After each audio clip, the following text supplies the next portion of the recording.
فَلَنُحْيِيَنَّهُ حَيَاتًا طَيِّبَةً، انہیں ستھری اور پاکیزہ زندگی عطا کرتا ہوں۔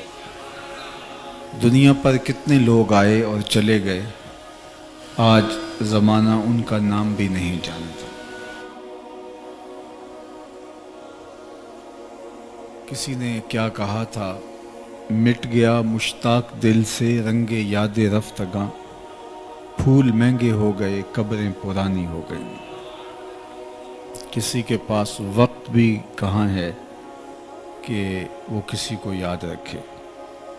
میاں صاحب نے تو کہا تھا کہ جنہ باجوں ایک پل نہیں سنجیندے، وہ شکلاں یاد نہ رہیاں۔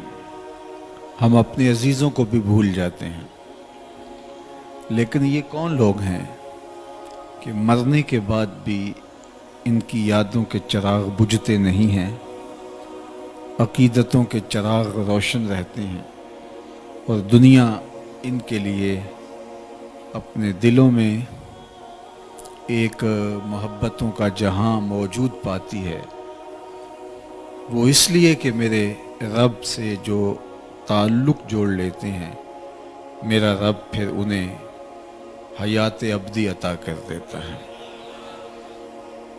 آپ لاہور جائیں تو راوی کے اس پار جہانگیر کا مقبرہ ہے۔ یہ بر صغیر کا مطلق العنان حکمران تھا،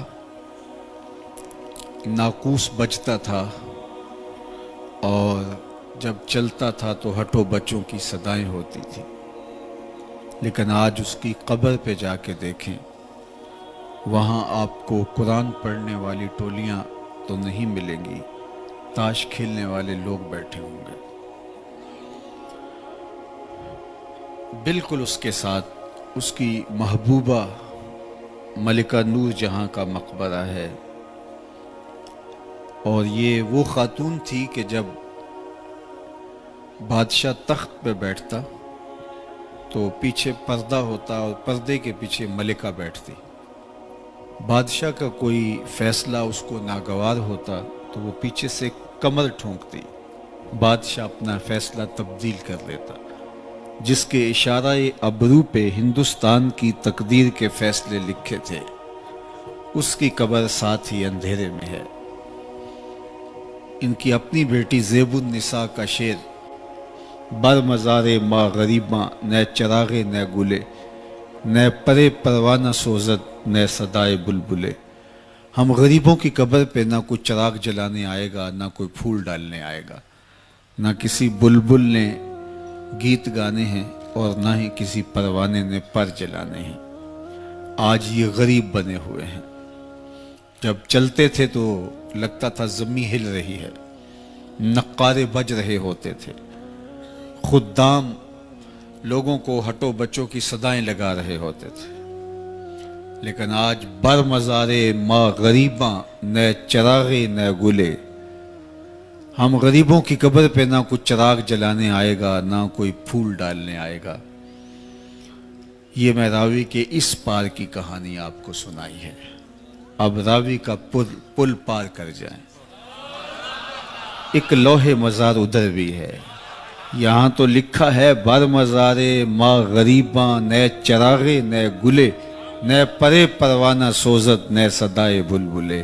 وہاں لکھا نظر آئے گا گنج بخش فیض عالم، مظہر نور خدا، ناقصاں را پیر کامل کاملاں را رحم، سید حجویر مخدوم امم، مرقد او پیر سنجر را حرم۔ یہاں تو دن کو بھی کوئی نہیں آتا، وہاں رات کے پچھلے پہر کو بھی چلے جائیں ہجوم عاشقاں دکھائی دے گا۔ یہاں تو تاش کھیلنے والی ٹولیاں بیٹھی ہیں، وہاں قرآن پڑھنے والوں کا ہجوم ہے۔ وہ بھی قبر ہے، یہ بھی قبر۔ یہ شہنشاہ تھا، وہ دلوں کا بادشاہ تھا، اور صدیاں گزرنے کے بعد وہاں چراغاں، وہاں روشنیاں۔ مون مارکیٹ میں بم دھماکہ ہوا تو کچھ دنوں کے بعد اس کی تعمیر نو کر لی گئی، اور سیکورٹی کے بھرپور انتظام کر کے لوگوں کو کہا گیا، اخبار میں ٹیلی ویژن پہ اشتہار دیا گیا یہ مارکیٹ لوگوں کے لیے باقی مارکیٹوں کی نسبت زیادہ محفوظ ہے۔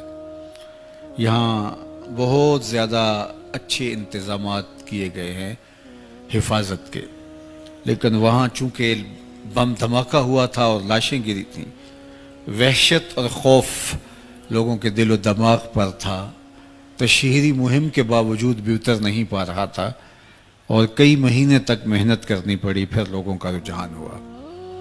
یہ میں آپ کو مون مارکیٹ کی کہانی سنائی، اور انہی دنوں میں حضرت داتا گنج بخش علی حجویری علیہ رحمہ کے مزار پر انوار پر بم دھماکہ ہوا اور ساری رات لاشیں اٹھائی جاتی رہیں، اور سحری کے وقت فرش خون سے دھویا گیا، لیکن جب صبح کی نماز کا وقت آیا پوری مسجد نمازیوں سے بھری ہوئی تھی۔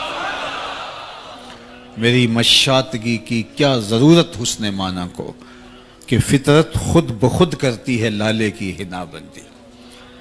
کہا کہ جو ہمارے ہو جائیں پھر ہم انہیں مرنے نہیں دیتے۔ فَلَنُحْيِيَنَّهُ حَيَاتًا طَيِّبَةً، ہم انہیں ستھری اور پاکیزہ زندگی عطا کرتے ہیں۔ میں توجہ چاہوں گا، تشریف رکھیے۔ علامہ اقبال علیہ رحمہ نے اپنی والدہ کے انتقال پر جو مرثیہ لکھا تھا، اس میں انہوں نے نظریہ ارتقاء بیان کیا ہے۔ ایک تو ڈارون کا نظریہ ارتقاء ہے، جس کو ایک زمانے میں ہاتھوں ہاتھ لیا گیا۔ وہ کہتا ہے کہ بندروں کی مہذب شکل ہے انسان، یہ جانوروں کی مہذب صورت ہے۔ خیر یہ ایک الگ مضمون ہے، لیکن اقبال کا جو نظریہ ارتقاء ہے وہ اس سے مختلف ہے، اور میں اپنے مضمون کی طرف اس بات کو بیان کرنے کے ساتھ آپ کو لانا چاہتا ہوں۔ اقبال کہتے ہیں کہ ہر شے کی فطرت میں جذبہ نمو ہے، آگے بڑھنے کا جذبہ ہے، وہ جذبہ ہی زندگی میں تحرک پیدا کیے رکھتا ہے۔ اگر آگے بڑھنے کا جہاں انسان ہے اس سے آگے جانے کا جذبہ موجود نہ ہو تو پھر زندگی جو ہے وہ معطل ہو کے رہ جائے اور زندگی کے اندر تحرک موجود نہ رہے۔ اور یہ صرف انسانی زندگی میں ہی نہیں، یہ تمام کائنات کے اندر یہ جذبہ کار فرما ہے کہ وہ آگے بڑھنے کے عمل اور جد و جہد پر یقین رکھتے ہیں اور آگے بڑھتے ہیں۔ اقبال نے اس کی مثال دی، جس طرح ایک بیج ہے، اس کو زمین کی کوکھ میں ڈال کر کے اوپر مٹی کر کے پانی دے دیتے ہیں، پھر اس کی آنکھ پھوٹتی ہے اور پھر وہ کونپل کی صورت میں زمین سے نکلتا ہے، پھر وہ کونپل تنا بنتی ہے، تنے پہ شاخیں آتی ہیں۔ یہ اس کی مزید بہتر صورت ہے، اس پہ بھی مطمئن نہیں ہے۔ ارتقاء کا جذبہ اس کو آگے بڑھانے کے لیے بےتاب کیے ہوئے ہے۔ پھر شاخوں پر پتے آتے ہیں، اس پہ بھی اطمینان نہیں ہے۔ یہ اس سے مہذب صورت ہے، اس سے بہتر شکل ہے، اس کی ترقی یافتہ کیفیت ہے، لیکن پھر اس پر کلیاں لگتی ہیں، اس پہ بھی اطمینان نہیں، کلی کھل کے پھول بنتی ہے، یہ بھی اس کا نقطہ کمال نہیں ہے۔ ارتقاء کا جذبہ اس کو آگے لے جاتا ہے، وہ پھول پھر پھل بنتا ہے۔ اب پھل جب پکتا ہے تو اس سے بڑھ کر ارتقاء کی اس دنیاوی زندگی میں کوئی منزل باقی نہیں رہ گئی تھی، تو وہ پھل پک کر کے پھر دوبارہ بیج بن جاتا ہے۔ اب پہلے ایک بیج تھا اور پھر اس کا درخت بنا یا اس کا پودا بنا، پھر وہ پھول پھل بنا اور پھل پکا۔ ارتقاء کی جب کوئی اور شکل باقی نہ رہی تو وہ مجبوراً پھر بیج بن گیا۔ پہلے ایک تھا، اب بہت سارے بن گئے، اور پھر جب اب زمین میں آئے تو پھر دوبارہ باغ بن کے نکلے۔ اور اقبال کہتے ہیں کہ انسان جب اس دنیاوی زندگی میں اپنے ارتقاء کے تمام مراحل طے کر لیتا ہے تو جب عالم رنگ و بو میں اس کے ارتقاء کی کوئی منزل باقی نہیں رہتی تو وہ پھر دوبارہ تہہ مزار آتا ہے۔ تو یہ موت نہیں ہے، یہ اس کے ارتقاء کے جذبوں کی بے تابی ہے کہ وہ دوبارہ تہ مزار جا کے نئے روپ سے ظہور پذیر ہونا چاہتا ہے۔ اور اس کو اقبال کے لہجے میں اگر آپ سننا چاہیں تو وہ کہتے ہیں فطرت ہستی شہید آرزو رہتی نہ ہو، فطرت ہستی شہید آرزو رہتی نہ ہو، خوب تر پیکر کی اس کو جستجو رہتی نہ ہو، موت کو سمجھا ہے غافل اختتام زندگی، یہ ہے شام زندگی صبح دوام زندگی۔ تو اہل اللہ جب قبر میں اترتے ہیں تو یہ ان کی زندگی کا ایک دوسرا روپ ہوتا ہے، ایک دوسرا رنگ ہوتا ہے۔ جنہوں نے اپنے آپ کو مالک کے سپرد کر دیا، اس کے نام لگا دیا، وہ انہیں کیسے ختم ہونے دے گا، کیسے فنا ہونے دے گا؟ وہ نئے روپ کے ساتھ، نئے رنگ کے ساتھ، نئے آہنگ کے ساتھ ایک نئے جہان کو آباد کرتے جائیں گے، اور ان کے فیض و برکات کا سلسلہ کبھی بھی منقطع نہیں ہوگا۔ ورنہ دنیا کے اوپر جنہوں نے ارتقاء کے سفر کا آغاز ہی نہیں کیا، اسفل السافلین میں ڈوب گئے، جو مقصد تھا زندگی کا اس مقصد کی طرف ایک قدم بھی نہیں اٹھایا، تو وہ دنیا کے اوپر رہتے ہوئے بھی مردہ ہوں گے۔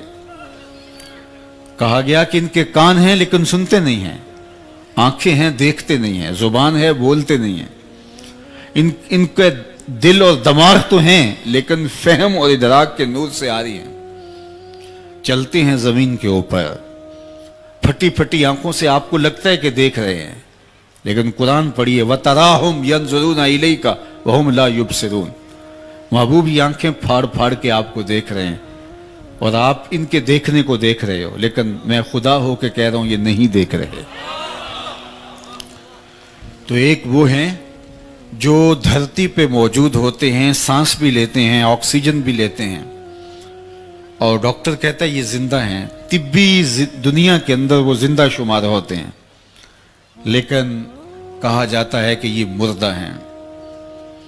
اور وہ دوسرے کہ جن کی نبض بند ہو گئی، آنکھیں بظاہر دیکھنا چھوڑ گئیں، وہ لحد میں اتر گئے، آپ جنازہ بھی پڑھ چکے، لیکن انہیں حیات طیبہ نصیب ہے۔ اللہ اکبر! یہ دنیا کے اوپر شعور کی آنکھ کھول کے زندگی گزارتے ہیں اور اپنے آپ کو، اپنے نفس کو، اپنی خواہشات کو ختم کر دیتے ہیں، اور موتو قبل ان تموتو کا روپ بن جاتے ہیں۔ مرنے سے پہلے یہ اپنی خواہشات کو دفن کر چکے ہوتے ہیں۔ الجبرے کا ایک قاعدہ ہے کہ نفی جب نفی سے ضرب کھائے تو حاصل ضرب جو ہے وہ جمع آتا ہے، نفی جب نفی سے ضرب کھاتی ہے تو جواب جمع کی صورت میں برآمد ہوتا ہے۔ جو مرنے سے پہلے ہی اپنے آپ کو مار بیٹھے، اپنے آپ کو ختم کر بیٹھے، تو جب موت آئی تو ان کی موت کو موت آئی تو وہ عین حیات بن گئی۔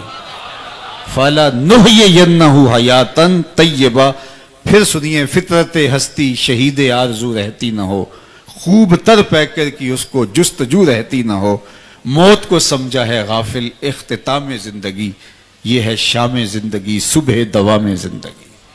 تو یہ حقیقی زندگی ہے جس زندگی کا روپ اللہ تعالیٰ اپنے ان بندوں کو عطا فرماتا ہے۔ تو یہ حیات نور ہے جو اللہ ان کو نصیب فرماتا ہے، اس لیے یہ ذہنوں میں خوشبو بن کے زندہ رہتے ہیں، خیالوں میں